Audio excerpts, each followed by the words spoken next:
we er nou... hier, kijk. Het is Safir. Joert wie de aantrap van walking voetbal bij voetbalvereniging VV Kalm. De eerste voetbalvereniging die dit docht in West-Friesland. Bedoeld voor 54-plussers om lekker in beweging te wijzen op het veld. Maar het is meer dan alleen nog een baltjetraapje. Hier op het veld is natuurlijk voetbal, maar je doet het samen. Je bent samen met, net als normaal als je een wedstrijd speelt, doe je ook niet alleen. Dat doe je hier ook niet.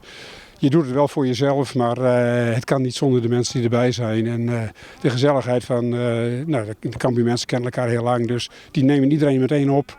Het voelt goed. Jonker VV Kalm en de gemeenten West-Friesland en Dantumadiel ben ook Cambuur Verbind en de Hanse Hogeschool bij dit initiatief belutsen. Oud-profvoetballer en international Johan Suidema mocht het startschot jaan. Hij had waardering voor het initiatief.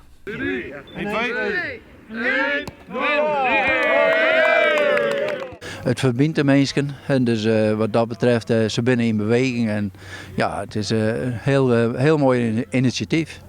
Nou staan jou met de sjaal om in de jas aan. Je doet net mee, is dat bewust?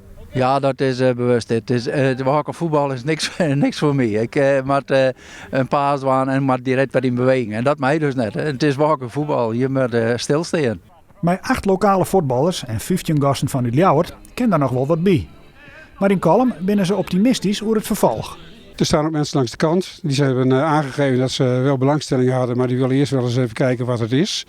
Er zijn mensen die hebben gezegd ik wil het wel, maar ik kan toevallig niet op maandagochtend of net niet deze maandag. We gaan deze mensen die er nu zijn ook gebruiken om meer te vertellen in het dorp. Publiciteit zoeken met dit verhaal om te zeggen, nee, jongens, wij willen en kunnen meer.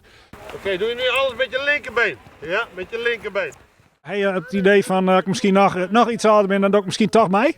Nee. Als ik één keer een besluit genomen had, dan sting ik daar volledig zelf achter. Dus nee, het is niks voor mij.